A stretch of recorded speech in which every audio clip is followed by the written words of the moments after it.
Hello दोस्तों, welcome to my new video. तो आज का जो हमारा टॉपिक है वो लोकसभा। कल हमने देखा था हमारा टॉपिक चल रहा है संसद पार्लियामेंट। कल हमने राज्यसभा के बारे में जाना था कि संसद के 3 अंग होते हैं, राष्ट्रपति, राज्यसभा और लोकसभा। राष्ट्रपति के बारे में हम पढ़ चुके हैं। कल हमने राज्यसभा के बारे में समझा, आज हम देखेंगे लोकसभा के बारे में। ठीक है, तो सबसे पहली पॉइंट लोकसभा में क्या हो गया कि अधिकतम सीटें इसमें कितनी होती हैं। पहले देखते हैं अधिकतम सीटें। अधिकतम सीटें होती हैं इसमें टोटल 550। ठीक है, अधिकतम सीटें होती हैं 550 लोकसभा में। और जो वर्तमान सीट कितने हैं, है ना, अगर देखा जाए प्रेजेंट टाइम में वर्तमान सीट कितनी है, तो वर्तमान सीट है टोटल 543। ठीक है, 543 है प्रेजेंट टाइम पे। ये इसके बारे में, है ना, लोकसभा के बारे में जो कॉन्स्टिट्यूशन है हमारे संविधान में, इसके बारे में आर्टिकल 81 में इसके बारे में बताया गया है ना। इसका जो संरचना है आर्टिकल 81 में बताया गया है लोकसभा की संरचना कैसे करनी है। ये आर्टिकल 81 में इसके बारे में संविधान में बताया गया है। ठीक है, क्या होगी, वर्तमान सीट हमने देख ली। अब क्या होता है, इनका निर्वाचन कैसे होता है। इनका निर्वाचन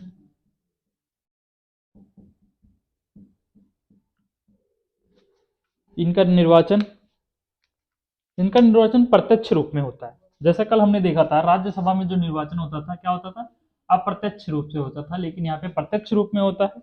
कैसे होता है, जनता के द्वारा होता है, डायरेक्ट जनता के द्वारा होता है।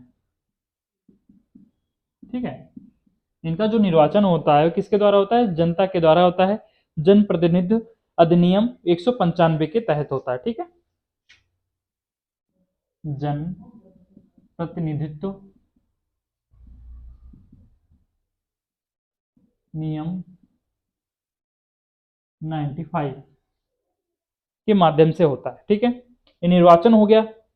अब बताती जनसंख्या का आधार क्या होता है। तो चलो, कल हमने जो देखा था राज्यसभा में जनसंख्या का आधार क्या था। जो जनसंख्या का आधार राज्यसभा के लिए था वही जनसंख्या का आधार लोकसभा के लिए भी है। कि हम कहाँ तक 1971 का जो जनगणना हुआ था उसी के लोग के अभी तक चल रहे हैं। उसी के हिसाब से हम जो हमारी जनसंख्या का आधार है अभी तक, जो अभी अभी क्या चल रहा है, 2022 चल रहा है ना, 2023 आ गया, लेकिन अभी भी हम 1971 को ही जोड़ते आ रहे हैं जनसंख्या के आधार पर जो गणना हो रही है। अब बात आती है कि अभी सही कब होगा, कि ऐसा लिखा गया है कि 2026 के बाद, 2026 के बाद जो पहली जनगणना होगी होगी तब तक के लिए है। ठीक है, ये जो 1971 है ये पहली जनगणना अभी तक चल रही है ना। जो जनसंख्या का आधार है हमारा, जनसंख्या का आधार कब से ले रहे हैं, 1971 से ले रहे हैं। और लिखा गया है, क्या लिखा गया है कि 1926 के बाद, है ना, नहीं, 2026 के बाद जो पहली जनगणना होगी तब तक। तो 2026 के बाद पहली जनगणना कब होगी, कब होगी, 21 में होगी, 2021 में होगी। 2021 में होना था लेकिन कोरोना के चलते नहीं हो पाया, है ना। अब 2021 में जो जनगणना होगी तब जाके वो जनसंख्या का आधार हमारा चेंज होगा। अब बात आ गई कि जो निर्वाचन होगा, है ना, उनके लिए योग्यता क्या क्या होगी, योग्यता क्या होनी चाहिए। तो योग्यता देख लेते हैं।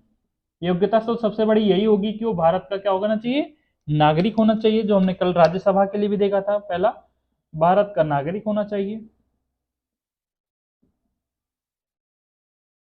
और क्या देखा था हमने, एज, उसमें एज हमने देखा था एज 30 था, लेकिन इसमें एज कितना मांग रहा है, 25 मिनिमम, है ना। मिनिमम एज इसमें 25 होनी चाहिए। और राज्यसभा के लिए मिनिमम एज कितना था, 30 था। तो हम कंपेरिजन करके चलेंगे, इससे हमें याद जल्दी हो जाएगा कि राज्यसभा में क्या था, लोकसभा में क्या था। इसलिए मैं कंपेरिजन करके बताते चल रहा हूँ कि राज्यसभा में क्या था, उसमें भी भारत का नागरिक होना चाहिए था, और इसमें उसमें एज थी 30 और इसमें है 25। ठीक है, अब चलिए देख लेते हैं कार्यकाल कितना होता है। तो हमने कार्यकाल क्या देखा था उसमें, राज्यसभा में हमने कार्यकाल देखा था वो अस्थायी होता है ना, वो कभी समाप्त नहीं होता है, उसका कार्यकाल स्थिर होता है, अस्थायी होता है। लेकिन इसमें अस्थायी नहीं है, लोकसभा में कार्यकाल अस्थायी नहीं है। इनका जो कार्यकाल होता है, लोकसभा का कार्यकाल 5 साल का होता है। जैसे हम देखते हैं 5 साल का होता है ना। कोई भी विधायक बनता है तो 5 साल के लिए बनता है, प्रधानमंत्री बनता है 5 साल के लिए, मुख्यमंत्री 5 साल के लिए बनते हैं। तो हम लोग प्रधानमंत्री नहीं चुनते, हम लोग लोकसभा चुनते हैं 5 साल के लिए, ठीक है। प्रधानमंत्री का कार्यकाल तो 0 होता है।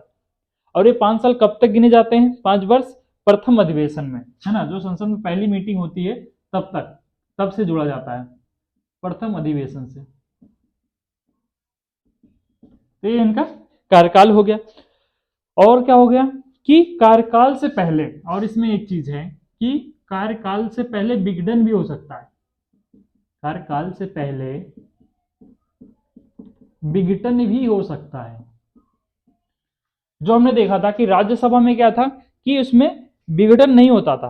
राज्यसभा कभी भी विघटित नहीं हो सकती है, वो राज्यसभा भंग नहीं हो सकती, लेकिन लोकसभा भंग हो सकती है। 5 साल से पहले ही उसका कार्यकाल समाप्त हो सकता है, ठीक है।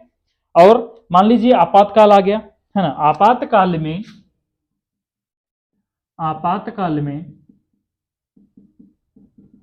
इसे बढ़ाया भी जा सकता है, बढ़ाया जा सकता है। कौन बढ़ाएगा?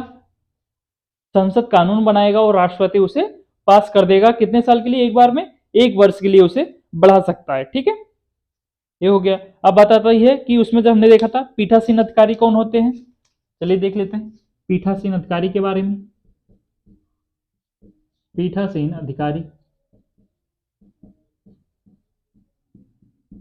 राज्यसभा में कौन थे?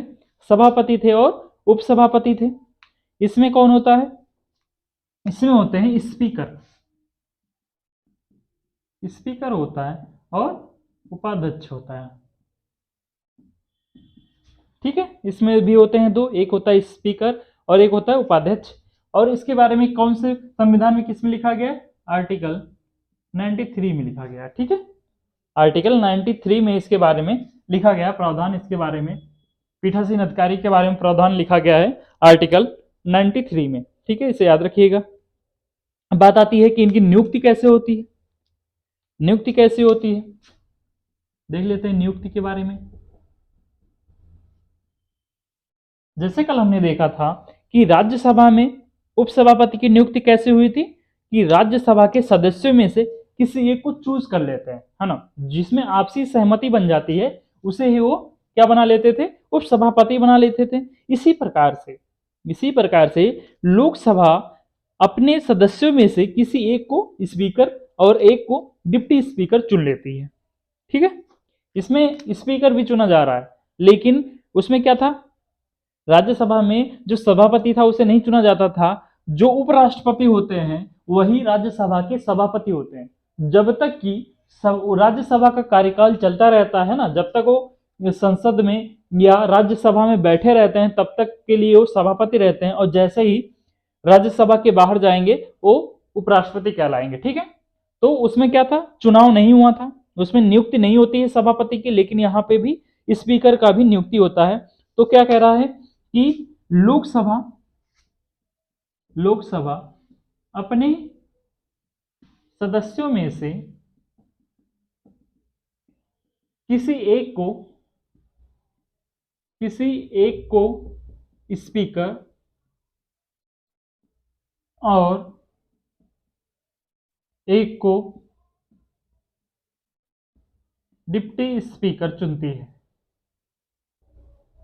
चूज कर लेती है, ठीक है। चूज कर लेना, चूज करती है, ठीक है। तो पता चल गया आपको नियुक्ति कैसे होती है कि लोकसभा अपने सदस्यों में से किसी एक को स्पीकर और एक को डिप्टी स्पीकर चुनती है ना। जो आपसी सहमति बना के जिसको बोल दिया जाता है, जो लोकसभा में जितने भी सदस्य हैं जिनकी आपसी सहमति बनती है किसको बनाना है, तो वो बन जाता है स्पीकर, और जिसकी सहमति बन जाती है डिप्टी स्पीकर के लिए तो उसे चूज करके उसे डिप्टी स्पीकर बना देते हैं।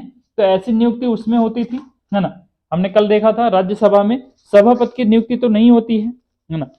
राज्यसभा में सभापति की नियुक्ति नहीं होती है, सिर्फ उपसभापति की होती है। लेकिन इसमें दोनों की नियुक्ति होती है, और किसके माध्यम से होता है? तो लोकसभा के सदस्य आपसी अपने ही माध्यम से कर लेते हैं, ठीक है। ये समझ लिए। अब क्या आती है कि पदमुक्ति कैसे होती है। है ना। पदमुक्ति देख लेते हैं हम लोग, पदमुक्ति, चलिए देखते हैं पदमुक्ति के बारे में। सेम है पदमुक्ति जैसे उसमें होता था, अभी उसका भी आपका रिवीजन होते चल रहा है ना, हमने राज्यसभा कल ही पढ़ा है, अभी उसका भी रिवीजन इसी साथ हो जा रहा है कि पदमुक्ति कैसे होगी।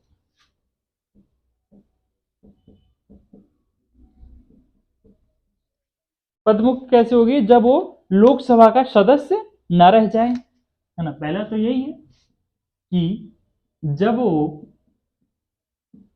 लोकसभा का सदस्य न रह जाए, है ना, जब वो लोकसभा का सदस्य न रह जाए तो अपने आप उस पद से उसे हटा दिया जाएगा, मतलब वो खुद ही हट जाएगा, ठीक है। या क्या होगा, या होगा कि वो त्यागपत्र दे दे, है ना, त्यागपत्र दे। अब ये त्यागपत्र किसको देंगे, जो डिप्टी स्पीकर होगा वो किसको त्यागपत्र दे देगा, वो स्पीकर को त्यागपत्र देगा, और जो स्पीकर होगा वो राष्ट्रपति को त्यागपत्र देगा, ठीक है। ये समझ में आ गया आपको। अब बात आती है, मान लीजिए ये तो खुद से कर रहे हैं, है ना, अगर वो लोकसभा के सदस्य नहीं रह जाते 5 साल के बाद तो खुद से हट जाएंगे या त्यागपत्र दे देते हैं। मान लीजिए जो डिप्टी स्पीकर है वो किसको दे रहा है, वो स्पीकर को दे रहा है, और जो स्पीकर है वो किसको दे रहा है, वो राष्ट्रपति को दे रहा है ना, तो राष्ट्रपति को दे रहे हैं। अब मान लीजिए इन्हें हटाया जाना चाहिए, है ना, उनके खिलाफ कोई कार्रवाई हुई हो, उन्हें हटाया जाना है, तब कैसे हटाए जाएंगे, तो उसके लिए क्या होगा, मान लीजिए हटाया जाना है, ठीक है, एक पॉइंट आ गया, हटाया जाना है। तो हटाए जाने के लिए लोकसभा में क्या होगा, लोकसभा में प्रस्ताव देना पड़ेगा। इसके लिए किसमें प्रस्ताव देना होगा, लोकसभा में, राज्यसभा में नहीं होगा, लोकसभा में प्रस्ताव, लोकसभा में प्रस्ताव होगा। और कितने दिन से पहले, 14 दिन की पूर्व नोटिस, 14 दिन की इनको पूर्व नोटिस देनी होगी, ठीक है। 14 दिन की पूर्व नोटिस देनी होगी, उस पर क्या होगा, चर्चा होगी, फिर मतदान किया जाएगा, है ना। जो नोटिस होगी उसके बाद क्या होगा, चर्चा होगा, फिर मतदान होगा। मतदान कैसे होगा, तत्काल सदस्यों के माध्यम से होगा, है ना, जितने तत्काल सदस्य होंगे उन्हीं के माध्यम से होगा। और तत्काल सदस्य कैसे निकालेंगे हम लोग, कि जितने लोग प्रेजेंट हैं, है ना, लोकसभा में, बाकी जितनी सीटें खाली हैं उसको माइनस कर देंगे तो तत्कालिक सदस्य आ जाएगा। तो वो लोग एक क्या करेंगे, मतदान करेंगे, चर्चा होगा, फिर मतदान करेंगे, तब वो जाके पारित हो जाएगा, तब वो जाके उनको हटा दिया जाएगा, ठीक है। ये तो हो गया पदमुक्त के बारे में। अब देख लेते हैं अधिकार क्या क्या है, किसके बारे में चर्चा कर रहे हैं, जो पीठासीन अधिकारी हैं इनके पास अधिकार क्या क्या है। चलिए देख लेते हैं अधिकार इनका। तो सेम अधिकार है ना, जैसे कल हमने राज्यसभा के पीठासीन अधिकारी का जो अधिकार था वही अधिकार इनके पास भी मौजूद है।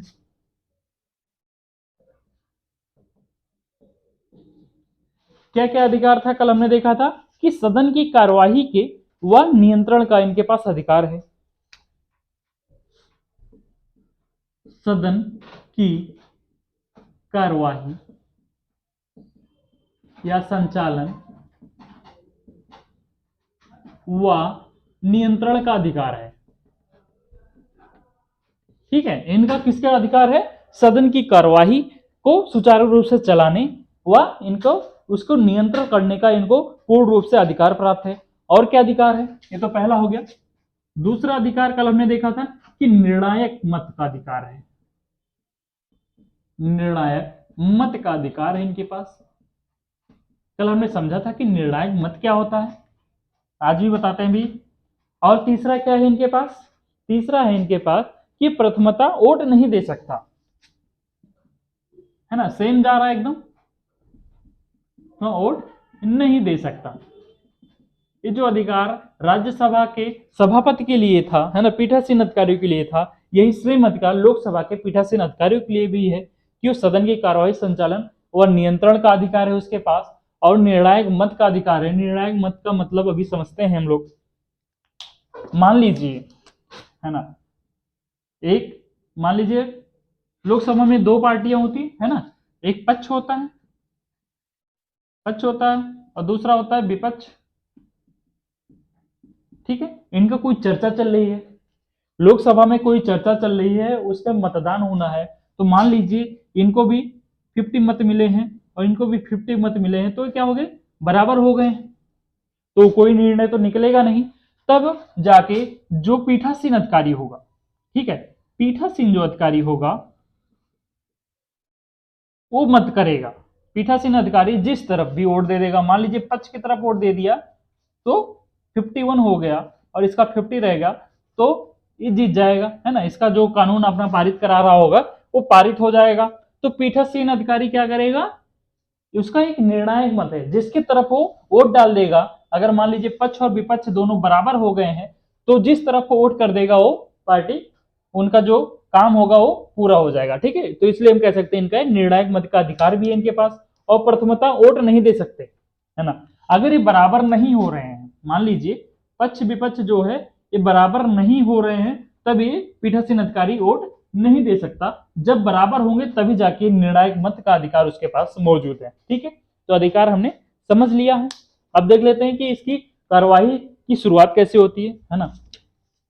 जो लोकसभा है इसकी कार्यवाही की शुरुआत कैसे होती है, तो सेम राज्यसभा की जैसे शुरुआत होती है उसी प्रकार से लोकसभा की भी शुरुआत होती है। तो देख लेते हैं गणपूर्ति के बारे में।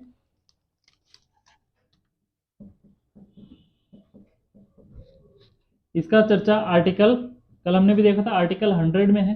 ठीक है, तो किस प्रकार से शुरुआत होती है, अगर मान लीजिए न्यूनतम सदस्य की संख्या कितनी होनी चाहिए, 1/10 होनी चाहिए। ठीक है, तभी जाके लोकसभा की कार्यवाही चलेगी, अन्यथा नहीं चलेगी। तो यही हमने कल देखा था, न्यूनतम जो संख्या है सदन की सदस्यों की न्यूनतम संख्या 1/10 होनी चाहिए, तब जाके लोकसभा का जो कार्यकाल है वो आगे बढ़ेगा, अन्यथा वहीं पे भंग कर दिया जाएगा। ठीक है, अब बात आती है विपक्ष क्या होता है। विपक्ष भी कल हम लोगों ने समझा था, वही सेम चल रहा है। राज्यसभा हमने देखा, लोकसभा में कुछ कुछ चीजें एकदम सेम है। तो विपक्ष भी वही है कि सत्ता पक्ष के अतिरिक्त जिस दल को, है ना, सत्ता पक्ष के अतिरिक्त